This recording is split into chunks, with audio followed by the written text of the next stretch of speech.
Hey everybody, it's Dave, Blue Jacket 66 here for another video before the end of the year. Want to wish everybody a happy holidays, Merry Christmas. Hope everything is going great.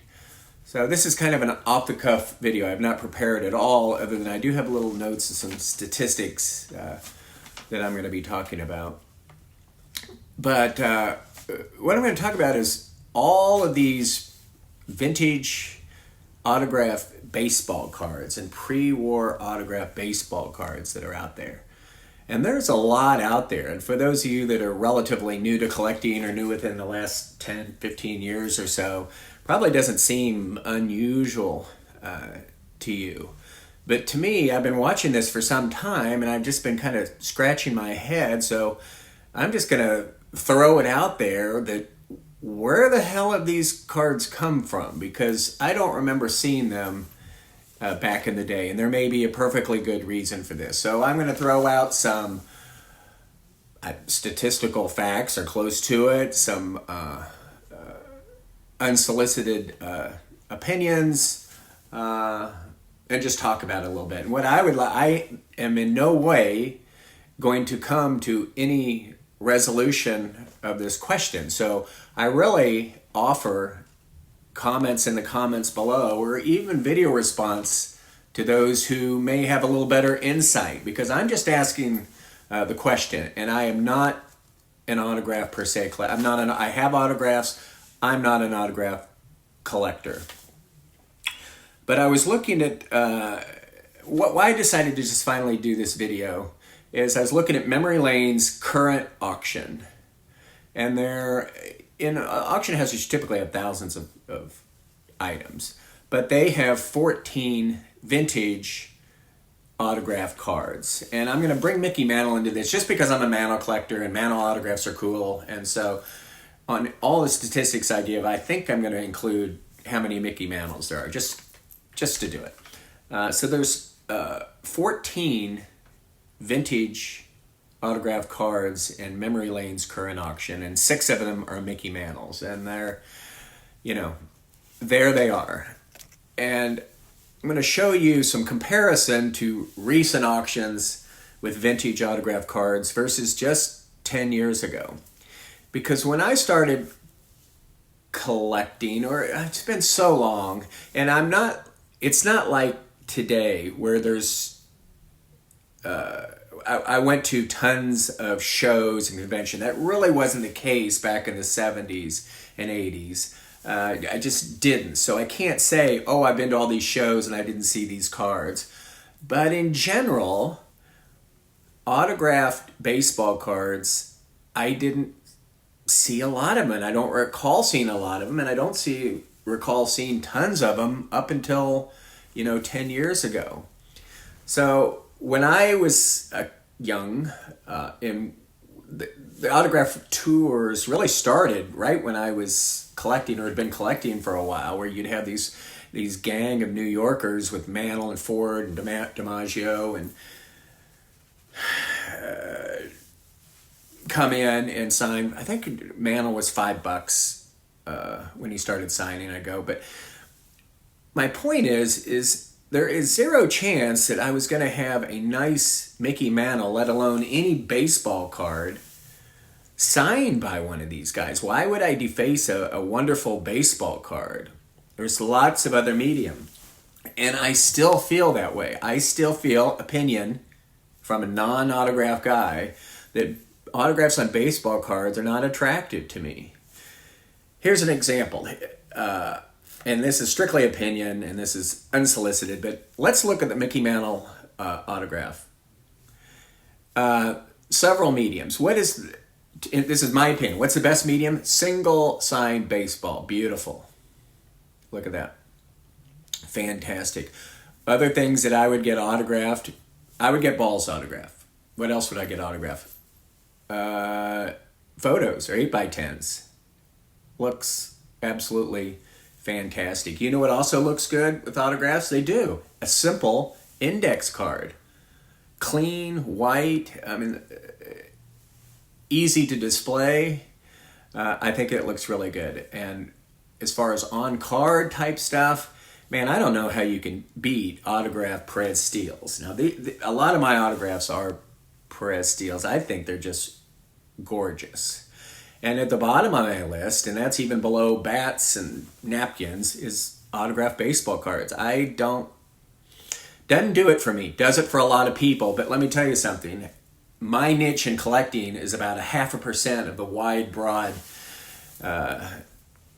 array of things you can collect. So just because I don't like autograph on cards, 99% of the collecting world may think they're cool. But nonetheless, I'm here to talk about these cards. Now, so memory lane, 14 cards, 6 of them are Mickey Mantles. I looked, these are current auctions that are going on. In Heritage's premier auction, there are 19 autographed vintage cards, one of Mickey Mantle. Heritage has a January 2024 auction coming up. 80 autographed vintage cards, 7 Mickey Mantles. I just don't know where they're coming from. Let's just throw it out there. Possibilities are autograph cards have become popular. People have had them in their collection. They're coming out because now they have more value and they can sell them. Makes sense. You have something that you've always liked or collected or had, and they've never been terribly desirable, but all of a sudden they're fashionable. Sell them. A lot of them come to market. And that happens. I mean, my 68 Topps 3D Clemente, when I bought it, I hadn't seen one in years and years and years. And I bought it multiple years ago. But once one sells for $80,000, all of a sudden they're popping up and you're seeing a lot of them. So that may be one reason. What about counterfeit? Yep. Let's just throw this out there. There are tons of counterfeit autographs. Tons. There are tons of legitimate autographs. Third-party graders get tons of autographs wrong in that they turn down legit autographs or they grade forgery autographs as real. And they get them, a lot of them right. What are these percentages? I don't know, but you cannot argue with third-party graders get it right, they get it wrong. You can't also argue with there's a ton of fake autographs out there and there's a ton of real ones. So are some of these coming to market because there's value in it and there's a forger out there? Yeah, let's look at these. Remember 2018, all those, and there wasn't just a few. There was a lot of T206s that were outed as being forged. Beautiful. Look, these autographs look, from the 20s. But they were found to be non-autograph cards that had been recently forged. And there were Gaudis as well. And those aren't the lone examples. There's just a lot of them out there. So it happens. You guys have worked very hard. Some of you are in college. Some of you are in high school. Some of you are doctors, lawyers, accountants, mailmen, plumbers. Whatever you do, you've worked very hard at your trade and you're very good at it. If you gave me 2 months, I could be one of the best Babe Ruth What? It's not rocket science. It's forging an autograph. It's not hard. My God, look at all the forgeries for art and for currency and for what you can do on the computer. You think sitting there and practicing doing a Jimmy Fox autograph in 2 months, I couldn't have one dead to rights and then find myself some vintage pens? It's possible, and that is happening, and that's part of this. I don't think there's any question. What part? I don't know. People may poo-poo and say that's very few. Maybe I'm just throwing that out there as a possibility. But let's look at some of where these are coming from and what kind of got me scratching my head. Here's some numbers for you, and I'll try to put up the graphics for you. And I got to look at my sheet here because I certainly can't remember this. In 2023, let's look at this. Heritage Summer Auction 2023. There were 73 vintage autograph cards. And by vintage, I'm going by 1980 and before. Okay? Let's go back 10 years. So that's summer, heritage, 2023, 73 vintage autograph cards, 34 autographed Mantles. Let's go back heritage, summer, 2012, 0 autographed vintage cards. Heritage 2023, spring edition. And these numbers aren't exact because I was scrolling through stuff, and if there was a lot of 5 autograph cards, I counted it as 1.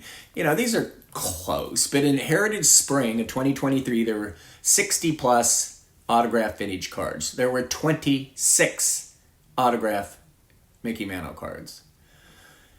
In the spring of 2012, there were 0 autograph vintage cards. And again, let me tell you something. Mickey Mantle died in the mid-90s, right? When we were getting things autographed by Mantle, no one was sliding across their 1960 Mantle. In general, there were people, obviously, but not in groves where you pass along your 52 Topps Mantle to have Mickey Mantle scrawl on it. Nope. Heritage 2023 Winter Auction, 14 vintage autograph cards, 10 autographed Mickey Mantles. Heritage, I don't have a winter, I have a fall of 2012. There were 8 vintage autograph cards and 2 Mantles. So that's just in 10 years, and we're going from 70 to 0, 34 Mantles to 0. Let's look at some other auction houses. Memory Lane, 2023, summer, 10 vintage autograph cards, 2 Mantles. Memory Lane, summer, 2012, 1 vintage autograph card, 1 Mantle. And let me tell you something. 2012 was not a dead zone. It's not like the collecting was just starting. These auctions were packed and loaded with good stuff. Memory Lane Spring 2023, 34 vintage autograph cards, 4 Mantles. Memory Lane the spring of 2012, 1 vintage autograph card, no Mantles. Winter 2023, Memory Lane 16 autograph vintage cards, 2 Mantles. Memory Lane Winter 2012, there were 14 vintage cards, 1 Mantle.